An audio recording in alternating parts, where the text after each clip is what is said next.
On the 5th of July 1601, a Spanish force of about 12,000 men and 50 siege guns arrived at the Dutch town of Ostende. This was the beginning of a war of attrition, which was to last for more than 3 years. Because of its long duration and high rate of casualties, this siege became known as New Troye. It was a siege characterized by curious spectators that were shipped in and out of the city, and by ingenious siegecraft never seen before and rarely after. But it was also a siege that proved the importance of bookworms. This is how contemporary historiography tells the story of the staggering siege of Ostende.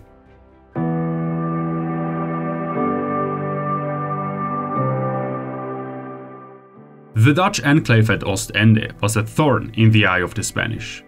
Archduke Albert VII of Habsburg, who ruled over the Spanish Netherlands at the side of his wife Isabella of Spain, was not only denied an important and very capable port as long as Ostende remained in the hands of the Dutch Republic, but he was also forced to keep waging war within his own territory.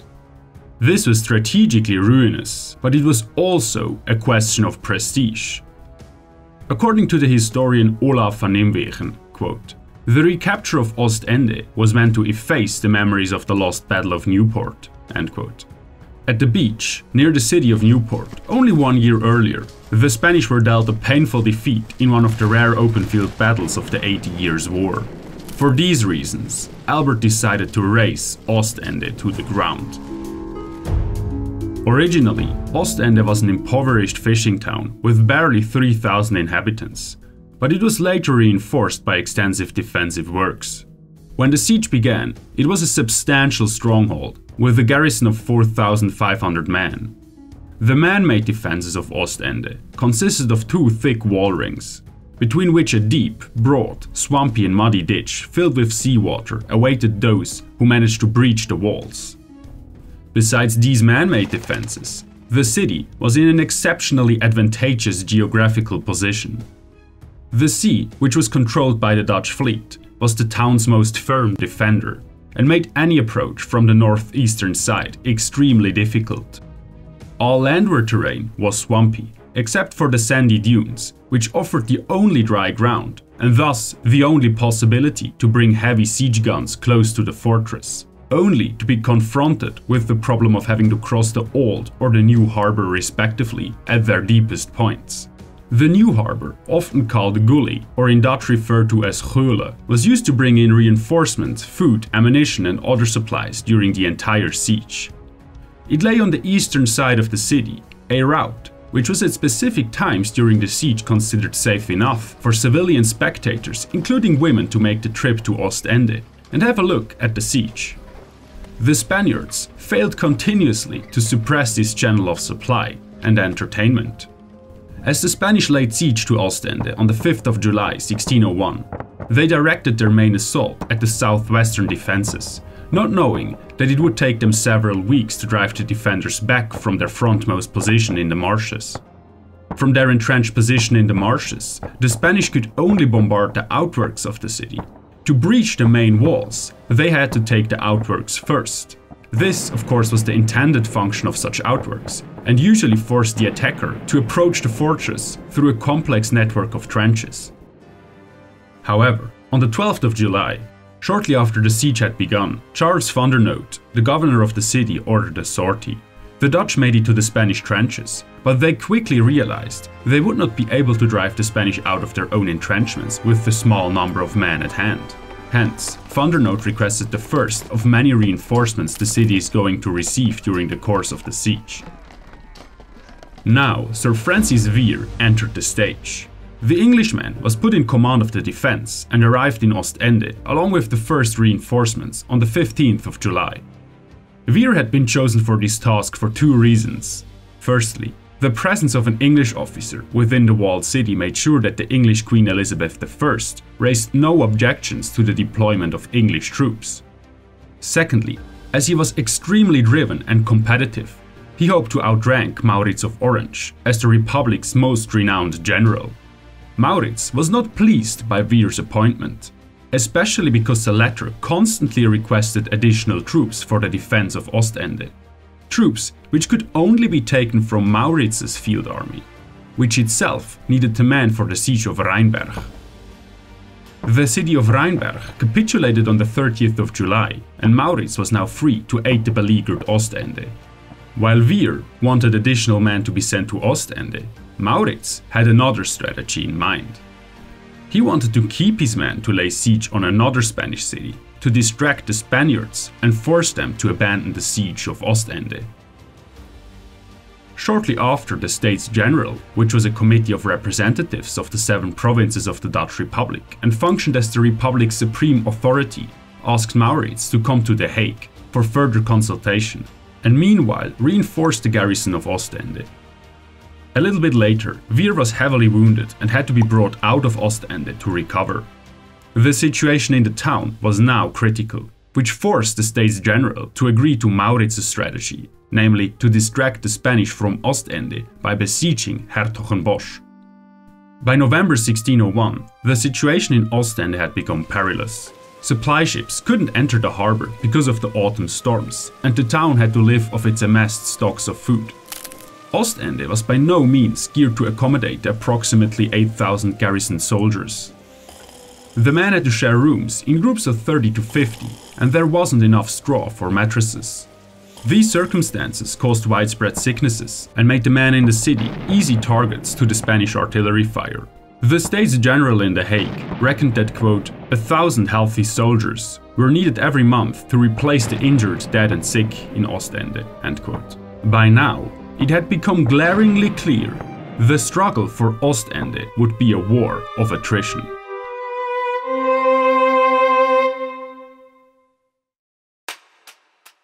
When Maurits and Weir received word of the situation in Ostende, they realized that drawing the enemy away from the siege was a matter of utmost urgency. Therefore, Weir returned to the siege, and Maurits gathered his men to march on Hertogenbosch. In the night of the 1st and the 2nd November 1601, Maurits and Willem Lodewijk appeared before Hertogenbosch. For 3 weeks, they remained encamped in front of its walls and bombarded the city in the hope to stir up an uprising against the garrison. However, the Dutch army was too small to invest Hertogenbosch completely, so that Spanish reinforcements bypassed the Dutch line regularly and managed to get to the city. When the beginning winter brought frost and digging trenches and earthwork became extremely arduous, the success of the siege became less and less plausible. In the end, the Dutch army had to abandon the siege on the 26th of November. In Ostende, Weir was close to despair. He learned that the Spaniards were preparing a massive assault with 6,000 to 7,000 men, and he knew his weakened garrison was not up to this. Weir sought refuge in a risky stratagem of war. On the 23rd of December, he had informed the Spaniards that he was ready to parley. He was aware that this could have been interpreted as treason and had thus affirmed his officers that these negotiations were only intended, quote, to amuse the enemy for a while until he should receive support from the States, end quote. He managed to draw out negotiations for about a month. When the first reinforcements arrived, on the very same day he broke off the negotiations with the Spaniards.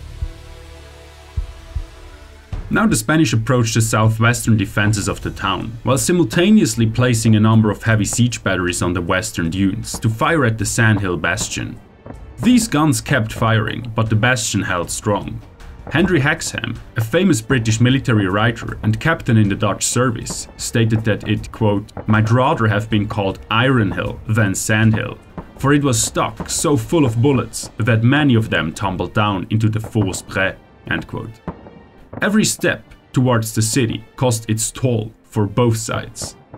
The Spanish troops withered away in the harsh weather and were decimated further by the gunfire from Ostende.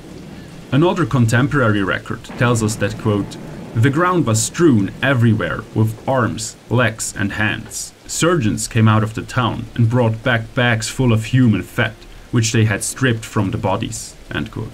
According to Christopher Duffy, an expert on siege warfare, human fat was considered a highly effective salve for wounds. In addition to the costly fight, Archduke Albert made an avoidable mistake. About a week after Weir had broken off the fake negotiations, in the night of the 7th to the 8th of January 1602, Albert ordered an assault on the sandhill bastion along the beach at low tide. His men met a well-prepared defense, approaching on open ground. Nevertheless, they stormed over the beach bravely and crossed the old harbor. In this exact moment, the defenders opened the sluices so that the attackers were washed away or isolated and trapped. This made them easy prey for the cannons on the ramparts, which were loaded with canister shot, that is, tin boxes filled with musket balls. In this night alone, the Spanish lost about 2,500 men.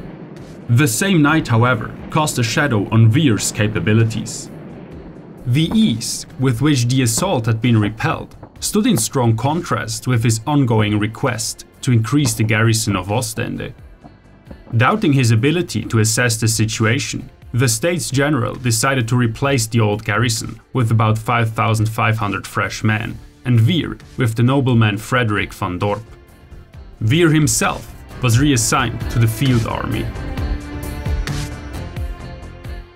In 1602, a new relief campaign under Maurits was planned. According to the historian Olaf van Nimwegen, the army levied for this campaign was the biggest the Dutch Republic had seen to this day. It consisted of 28,000 infantrymen and 5,000 cavalrymen. Nevertheless, the campaign brought no success except the conquest of the small but resilient fortress of Grave. However, the Dutch gained the insight that the resources of the Republic were insufficient as long as Spain had the means to mobilize a force to besiege a city and keep a covering army in their pocket at the same time. In contrast, Maurits's army had to be dissolved in late September. In the meantime, the Spaniards, who had learned from the failed attempt to storm the city, caused heavy damage by bombarding the town from an elevated platform built in the western dunes. Additionally, the outbreak of the plague had weakened the defenders, so that another major reinforcement was needed badly. It finally arrived in November. Despite all efforts on the defenders' side, including another fruitless field campaign under Maurits, the Spanish managed to take the polder south of the town in April 1603. Although one line of defense was still intact, the Spanish could now fire at the town directly. While the Spaniards had focused their attacks on the southwestern front to this point, Albert now switched strategy and tried to render the gully inaccessible. The engineer Pompeo Targone entered his camp to assist him in this endeavor. This very witty and well-studied inventor devised all kinds of ingenious devices to help the besiegers seize control of the so-called Spanish Ravelin, which was an important defensive structure used to dominate the route the ships had to take to the harbor. To conquer it, Targone created a monstrous rolling gabion, which was intended to cover the Spanish approach, small rafts to get to the walls on the water, and a dike to drain the harbor, which broke apart when met by the first storm. But most notably, he created a floating fortress, loaded with heavy guns to shoot at the enemy from close range, so they could maximize the efficiency of the cannons. All his inventions failed. Naturally, the atmosphere in the Spanish camp was tense when another bookworm entered the stage shortly after.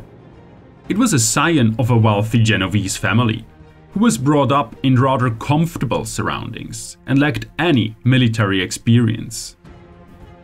His family essentially bought the command for him by offering their own riches to pay for the siege. The signs could hardly have been worse. The man was young Ambrosio Spinola, the famed soon-to-be expert in siege warfare. In 1603, he had made a good first impression when he paid for a great part of the cost of the siege out of his family's pocket. Yet the Spanish officers were caught by surprise when the young man did not only show himself to be an expert engineer, but also won over the respect of the ordinary soldiers through his outstanding leadership.